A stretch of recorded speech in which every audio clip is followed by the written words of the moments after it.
Well, hey everybody, welcome back to another Photoshop User TV. I'm Pete Collins, one of the Photoshop guys, right here along with the incomparable Corey Barker. Me? How you doing, Corey? What's up? How are you? How things going? Yeah, it's good. Hanging in there. I'm a little hazy today. I woke up with a little bit of a headache, but I'm good. I'm hanging in there. Corey's on drugs, so watch out. He could be Just Excedrin. So anyway, I tell you what, we're going to jump right in because we got a lot going on this episode. We got a drop in by Christina Shirk that she's going to talk about doing some great stuff with the eyes. So we want to get into this. So I'm going to start us off with kind of revisiting the whole, thank you, Corey, for that. We need to thank our sponsor. We are brought to you today by Kelby One, the makers of Photoshop User Magazine. I only felt like I needed to push that because I did the cover. I was going to say, who did that cover, Corey? Great cover. This is a great, what are these called? They're not episodes. Great. Episodes? The magazines. Issues. Issues, thank you. I have issues. I have lots of issues, but this one's on compositing. Episode. We've got a lot of great stuff in there, so make sure you check it out. That's Photoshop User Magazine.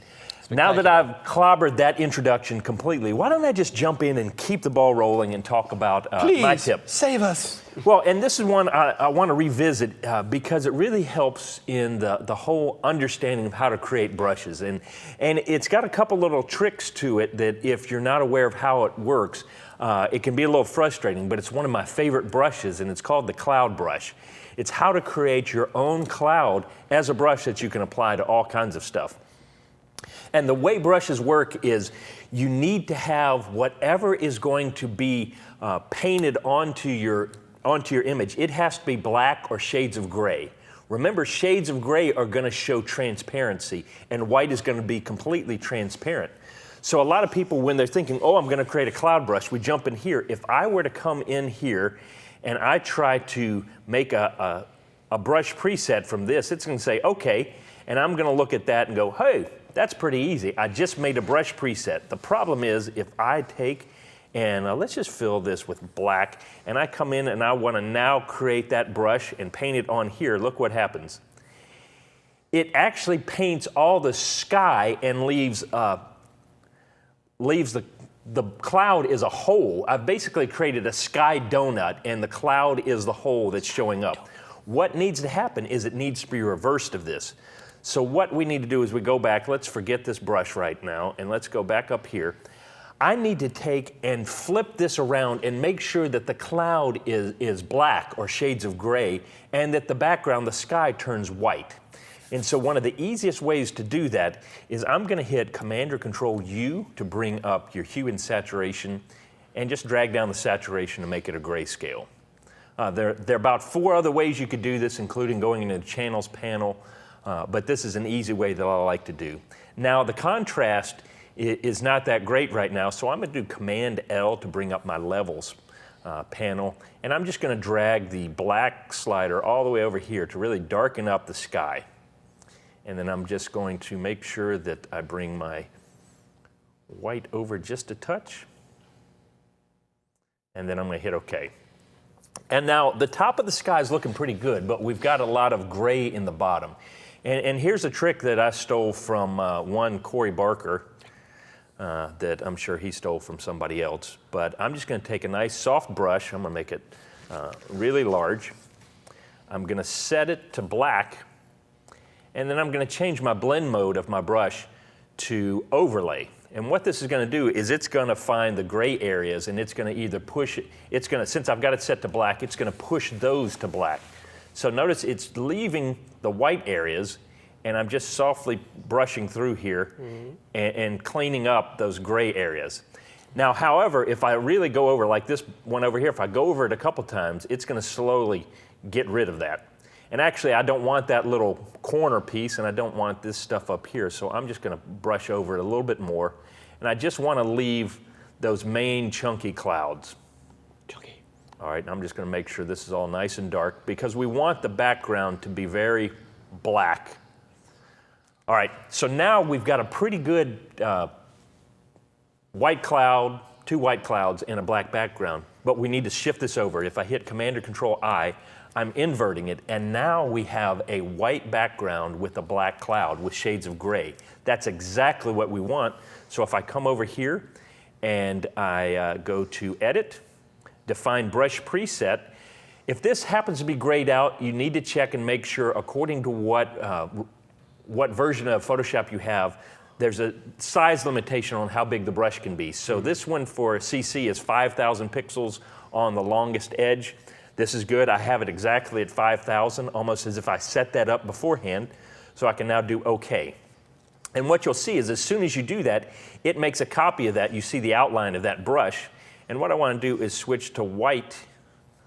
Oop, let's get back over to white here. Switch that to white, and let's bring up another image.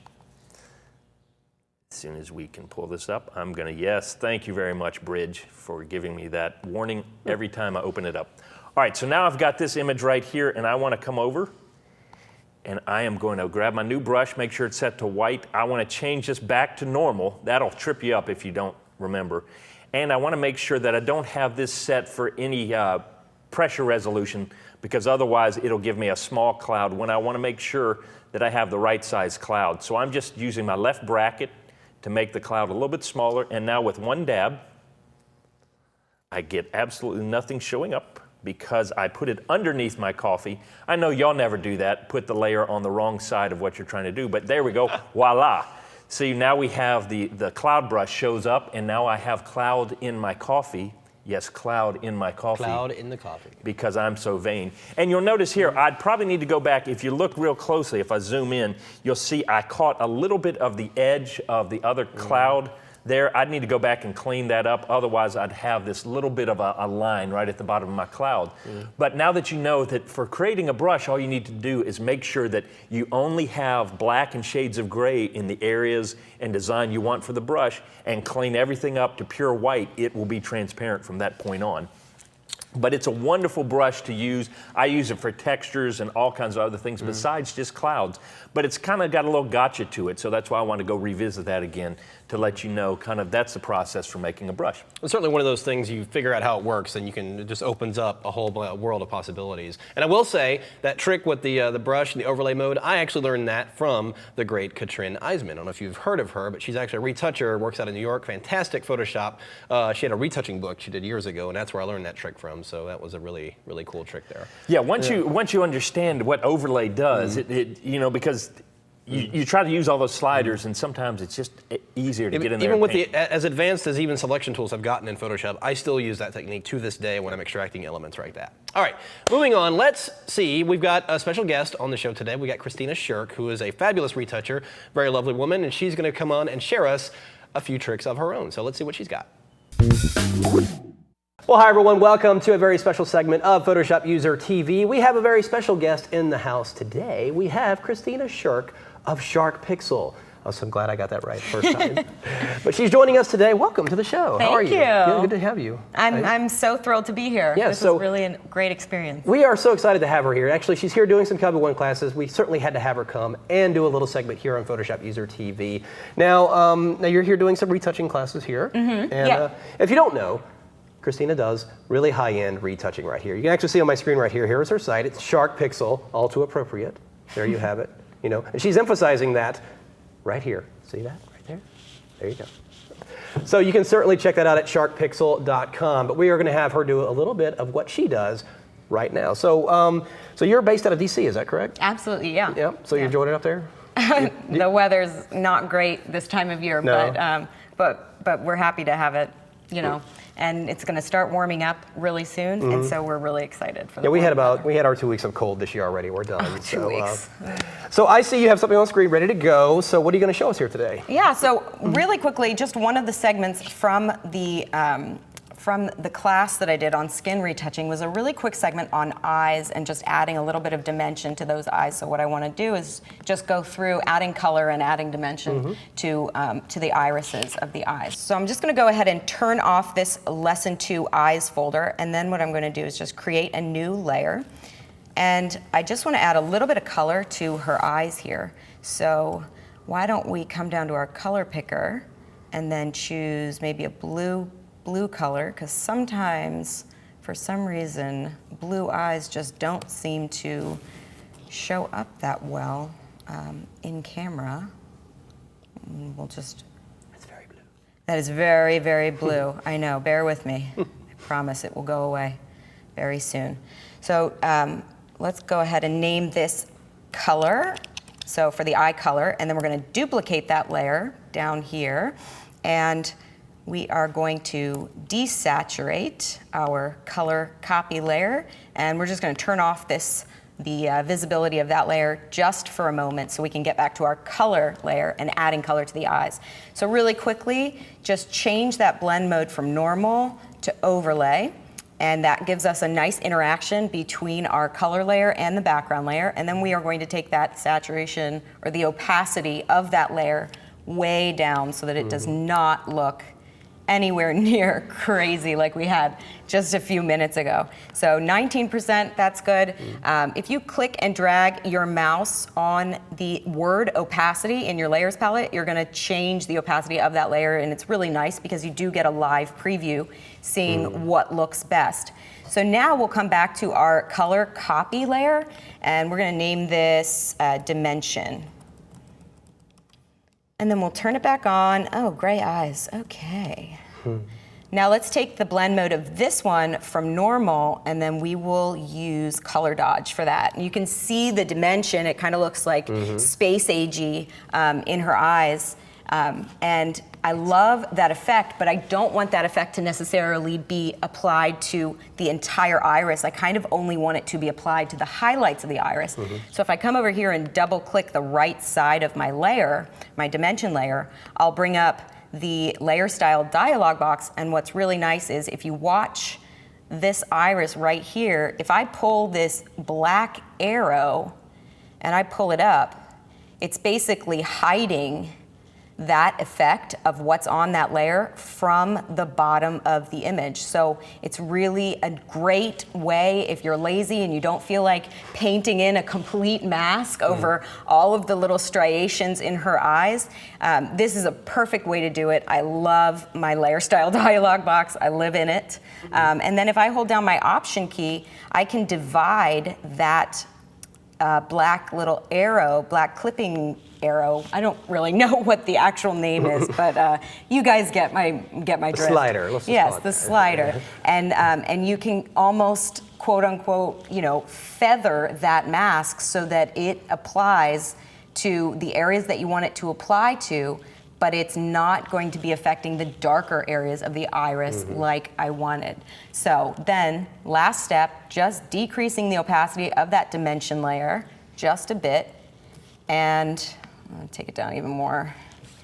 And then if we put these two layers in a group, we can easily turn on and off the effects that we've added to the eyes. Look at that. Yeah, so that's my little tip. I also wanted to offer you guys a free portrait retouching action that I have on the Shark Pixel site. It's a start to finish, complete action. It does everything for you, and I can actually run through it too if we have a minute. Yeah, absolutely. Go ahead. Okay. Let's see. While you're doing it, I was just going to say, one thing you did in that last tip, something that I never do, is name your layers. Right? I just worked so fast. I got Untitled Copy 3, Copy 8, and it's just like that. So I just don't get used to it. But no, I love the fact that you're combining blend modes and blend if is something not a lot of people do. They do either or, and they always forget that blend if slider. Yeah. And how powerful it is in blending those layers together. So that's a really great And tip. it's such a time saver. Oh, absolutely. Like, just cutting out masks altogether. Oh yeah, and I love that it's a sticky feature. You set it, and you can hit OK and go back. You can go back and adjust it right where you left off. It's a really great aspect of that feature. So Yeah, absolutely. non-destructive, yes. So if I come here to my portrait in a pinch Shark Pixel action and I go ahead and press play, what this action is going to do is create something like 500 different history steps within your history. So your history might go crazy while this action is running, but it's going to be giving you, it turns a background layer copy into a smart object and then applies a smart surface blur filter to the areas of the skin, and then it actually auto-generates a mask so that that effect is only coming through on the skin tones in the image. I also created there's a high pass frequency there's a little bit of frequency separation within the skin retouching, and then I give you this nice little friendly note here to tell you what kind of steps to take moving forward. So I'm just gonna go ahead and press continue. And quickly, I'm just gonna pull my layers palette out here so you guys can see all of the different layers that have been created in this action really quickly, right? And so everything's done for you. So if I hold down Option and Command, and on a PC that's going to be Alt and Control, and click any of the arrows, the disclosure arrows, I learned that's a new vocab word for you. Those arrows there, disclosure arrows, that's my new vocab word. There you go. Word of the day. It gives you all of any tweak that you would need to do to a portrait, you're going to have right here. And what I love about this action is it's an outline for you. It gives you structure when you're retouching portraits, because as anybody knows that's retouched portraits, it takes you so much time and it's so easy to get lost, you know, and just spend hours and hours and hours retouching one portrait, and then all of a sudden you're like, well, my day is gone. Yeah. You know, how can I do this better? Giving yourself an outline like this action is really going to cut down on your editing time. So you can see I've created a layer for you to add any blemishes if there are blemishes on the skin, but the skin is actually already smooth for you, and you can take the opacity down on that entire folder if that's too much for you. And then if we come into our, you know, depending on your client, if she has blue or green irises or brown or hazel irises, or he, she, you know, I'm just going to be painting with my brush tool, and I'm making sure that I'm painting with white, and then maybe 30%. And let's come in here, and just for explanation's sake right now, maybe I'll increase my opacity of my brush. But so again, that's everything's broken down in quick layers. You can go in and tweak whatever settings you want to, or modify. And absolutely, and everything's hidden behind black masks for you. So it's really your choice where you want to add. If you do want to add, or if you don't want to add, you know, it's up to you. But what's nice is just keeping all of these layers here, so that you, once you're finished with all of these things, you can then move on to your next. Go away. You can then move on and go to your next file, and it will, I promise, save you time in the long run. So if I come down and hold down Option and click on and off, you can see just with about 90 seconds worth of retouching, we're on our way to getting something that looks quite nice. Of course, explanation, this is my disclaimer, this is an explanation of this thing. I'm not saying that this looks perfect by any means, but it gets you on your way. well, yeah, exactly. So it really gives you a good starting point. And tweak it along the way. Now, this is the action you said is available for free on your site? Yeah, exactly. So what you're going to do is just go to sharkpixel.com, and you'll go to the store area, and then you can just download Portrait in a Pinch. And then I've also got a Facebook page and my Twitter handle right up there. There you have it. Well, we want to thank Christina for joining us here on Photoshop TV. Thank you very much for taking time out of your recording schedule. Now, the course you're recording, what's it going to be called? Well, we don't really know just yet. Title just yet? Yeah. But what it is it's a complete start to finish on skin retouching. So you're going to end up, by the end of the course, having a really nice master's in skin retouching. So. Excellent, excellent. We are very excited to have that course here on Kelby One, so be on the lookout for that in the next couple months. So, once again, thank you for Christina for joining us here on Photoshop User. Back to you guys. All right, well, thank you so much, Christina, for that. Hopefully y'all have a new respect for the eyes. We hope you see what she's all about. I see what you're saying. Hey, listen, we're going to take a quick break, and when we come back, Corey's going to dazzle us once again with something spectacular. I will try. So we'll be right back. See you on the break. You'll never have fewer digital images than you have today. By tomorrow, you'll have more.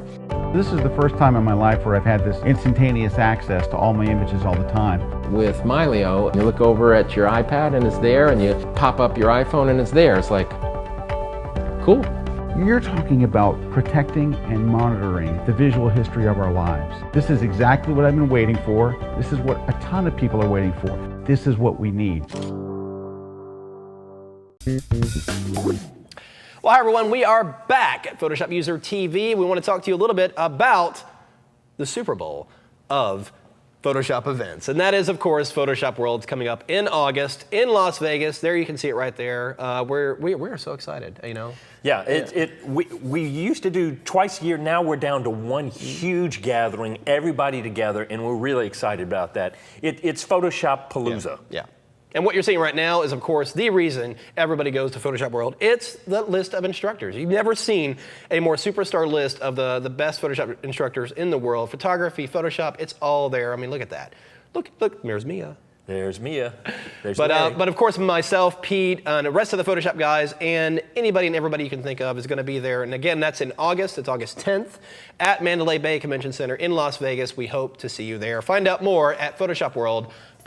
So. And it's just a great place to go to get inspired, make connections, make friends. Just it's hard to describe until you go, and once you go, you're going to go, why didn't I go sooner? So make sure you check it out. Yeah, I mean, Pete and I have been to, I don't know how many we've been to. I lost count how many I've been to, especially now as an instructor, and I still get excited about it every single year. Yeah, we both started as attendees to Photoshop World. Exactly. And that's where we're at. Hey, speaking of excitement, show us a little bit. I've got a little something. It's actually kind of something that's in the current issue of the magazine right now, and it's really these kind of quick tricks. I'm going to show you how quick and easy blend modes and such can really make a photo something a little bit more interesting. I've got a photo here of this kind of vintage gangster-looking guy, and I want to make it look like it's kind of with the time. You know, it looks like he's kind of a gangster from the 30s-ish. You know, want to kind of give it that kind of aged look about it.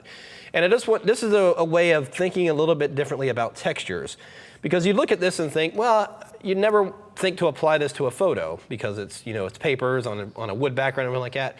But when you look at it a little differently, the first thing is we're going to crop it.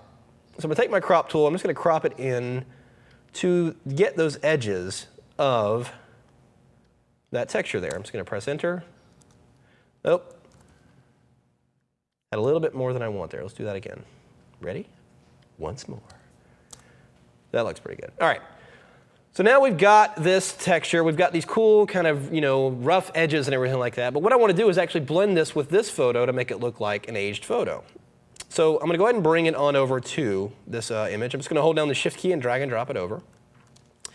And we'll go ahead and scale it in. Now what I did there, you see, if you press Command T, puts it in free transform. But if you press Command 0, it's going to expand the document so you can see where the transform box is. Now I'm going to scale this by holding down the Shift key to keep the proportion, and then Option. You know what? It brought the whole thing over. I know what it did. I was waiting to see. And this is a trick that gets you all the time. It's because when you're cropping, it doesn't delete the pixels unless you've clicked that on. So it's a great way to save you, but it can be a little gotcha on the other side of it if you're not aware of it. Now I got it. So now I've got those edges, got it scaled in there. I'm going to take the color out of this. I'm just going to press Shift Command U. And now I want to blend this, but here's the trick here. And you probably wouldn't think of this when you're dealing with these kind of textures. Like Pete did a while ago, I'm going to invert this. And then I'm going to do levels and just take the black eyedropper and just click in the middle there. Basically what I want is the darkest area to be where the picture is going to be. Now notice there's still a good amount of gray and some little speckly dust in the center area. That's fine. Click OK. And I'm simply going to change the blend mode to screen. Boom. Then all you got to do is just reselect the original photo. Let's go to Hue Saturation just by pressing Command or Control U, and we'll just put a little bit of yellowing on this photo. Not quite that much.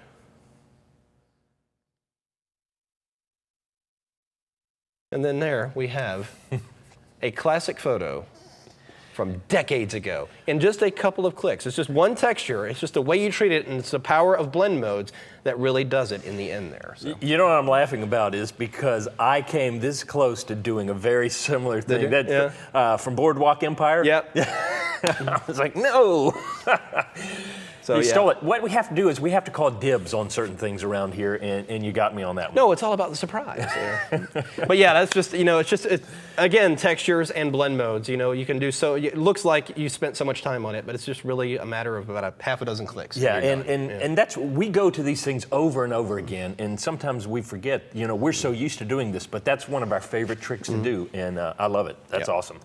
Quick and easy. All right.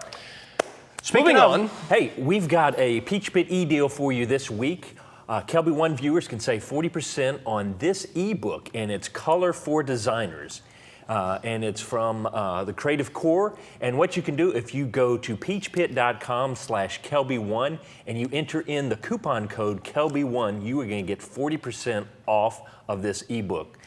So make sure you go check it out and save yourself 40%.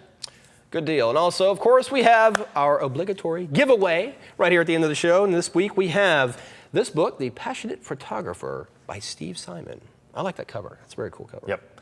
So, 10 steps toward becoming great. So if you're not great, get this book. I'm about 6 steps shy. But yes, you're going to be able to get this book. And how, Pete, may they acquire such a book? Well, Corey, I'm glad you asked. If you will go to kelby1.com/contest, make sure you choose Photoshop User TV from the drop-down, add your information, comments, anything like that. You could be chosen from all the people that put in their stuff, randomly chosen, and we'll send it out to you. And again, your email and name is enough, but we also would love to know what you'd like to see on the show. If there's something you've been wanting to see or just something cool effect you saw that you really were curious about how it's done, by all means, drop us a line and we'll do what we can to get it here on the show. That reminds me, I had a guy send a comment from last time. A little caveat to when I was talking about using the Adobe Marketplace. It turns out that it's only if you have just the Photoshop and Lightroom bundle, you don't have access to all the files there. So it's a full cloud benefit. Right, okay. it's part of full cloud benefit, so sorry about that, but hey, it's a great reason to maybe check it out. Good to know. All right, that concludes this week's episode of Photoshop User. I want to thank you guys for joining us. Pete, as always, Yep. a Corey? pleasure. We'll see you guys next time. Bye, guys.